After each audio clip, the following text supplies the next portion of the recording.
మొన్న యోగి ఆదిత్యనాథ్ చెప్పిన మాట గుర్తుంది కదా, మనం మాట్లాడుకున్నాం. ఏదైతే కాటన్ పరిశ్రమ టోటల్గా ఆఫ్టర్ ఆల్ 16 కోట్ల జనాభా కలిగిన బంగ్లాదేశ్ ప్రపంచవ్యాప్తంగా బట్టల ఉత్పత్తిలో 70 నుంచి 80% చేస్తూ వచ్చింది. అదే 22 కోట్ల జనాభా కలిగిన ఉత్తరప్రదేశ్ ఎందుకు చేయలేదు అన్నాడు. అక్కడ ఇప్పుడు టెక్స్టైల్ పార్క్ పెట్టాడు.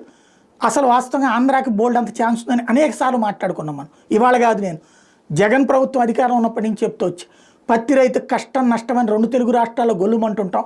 ఇక్కడ మాత్రం దేన్ని ప్రోత్సహించమని.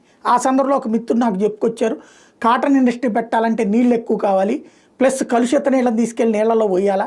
మన ప్రభుత్వాలు అందుకే పట్టించుకో, ఈవెన్ చైనా కూడా అందుకే అక్కడ పెట్టుకోలేదు. పత్తిని మన దగ్గర నుంచి కొనుక్కెళ్ళి చైనాలో కూడా పత్తిని పండించి బంగ్లాదేశ్లో కూడా పండించి ఆ మొత్తం బంగ్లాదేశ్లో పెడుతుంది. వాళ్ళకి సరే పర్యావరణంతో సంబంధం లేదు, ముందు బతకడం కోసం కావాలి కాబట్టి ప్లస్ ఉపాధి అవకాశాలు వస్తాయని వాళ్ళు ప్రోత్సహించారని. సరే.